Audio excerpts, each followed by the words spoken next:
The air was no longer air. It was a microscopic blade that scraped Elias's lungs with every painful attempt to breathe. At 80 years old, life had already taught old Elias patience and endurance, but nothing, absolutely nothing, had prepared him for the pure hostility of that environment. The landscape was not merely white.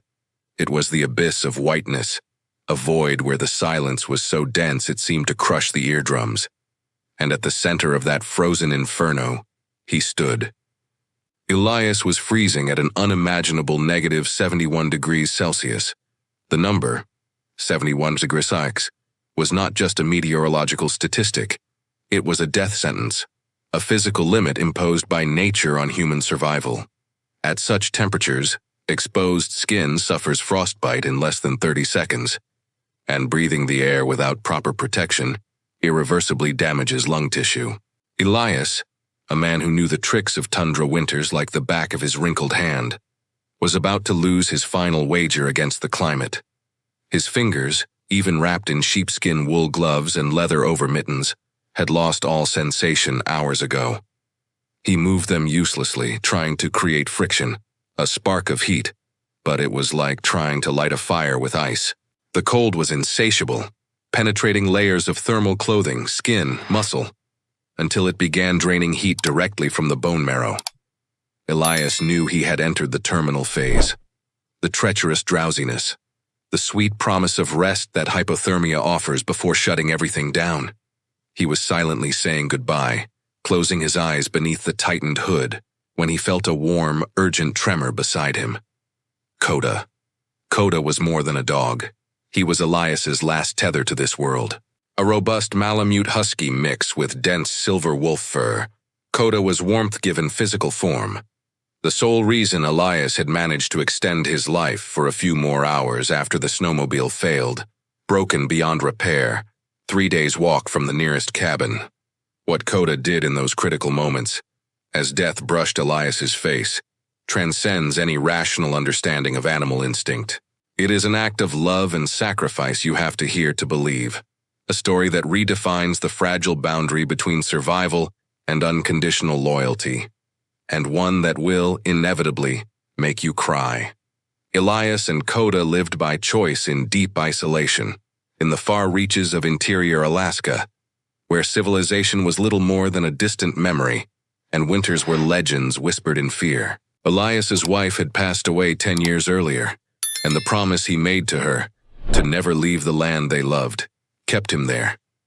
Coda had been a gift, a puppy that grew into the old man's shadow and guardian. The trouble began with a sharp, dry sound. They were returning from a routine trap-checking expedition, a trip meant to last only a few hours.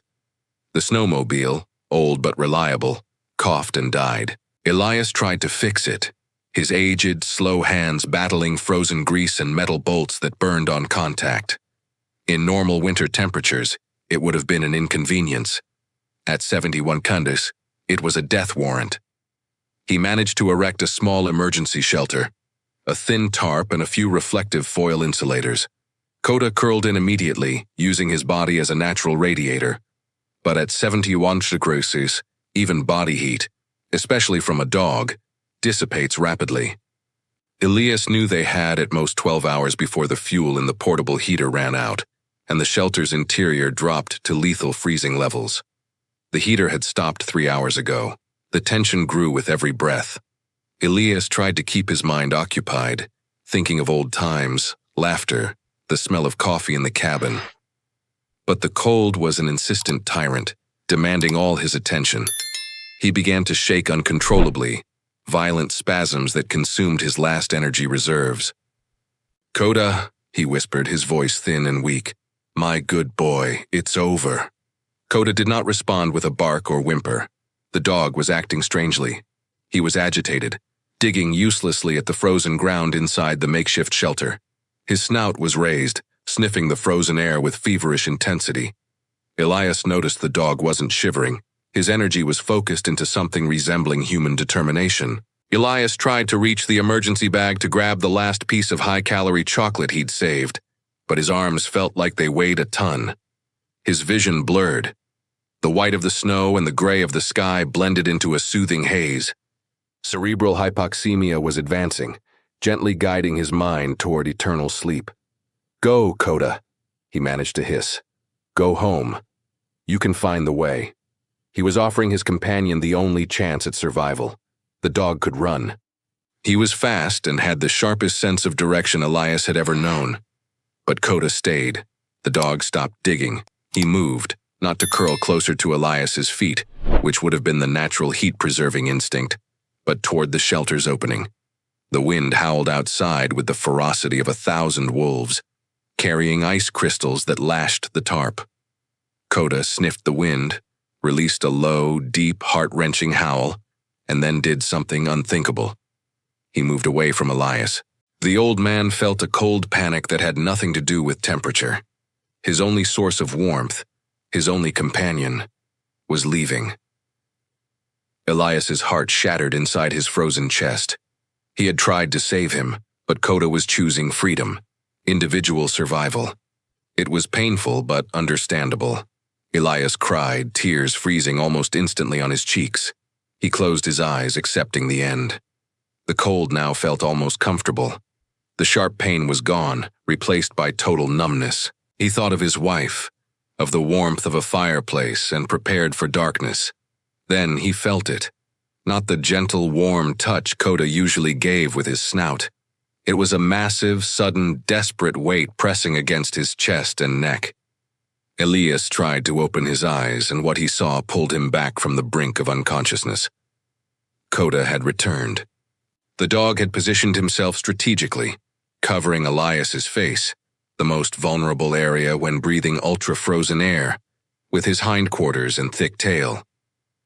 And that wasn't all. Kota wasn't just curled up. He was locked in. He used his body as a living wedge, pushing Elias's back against the cold tarp and arching over him, creating a protective vault with his spine. Within that tiny space Kota had created, the temperature rose perhaps 5 or 10 degrees, enough to mean the difference between imminent death and desperate survival. The dog's warm, moist breath circulated around Elias's head. The old man realized the sacrifice.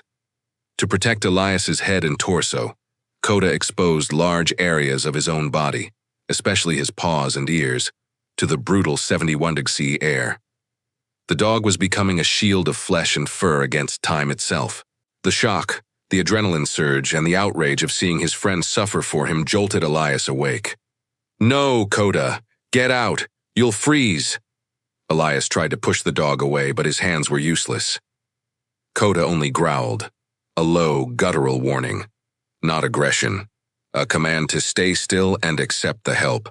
He was the guardian now, and his mission was to keep that vital flame alive, even at the cost of his own existence.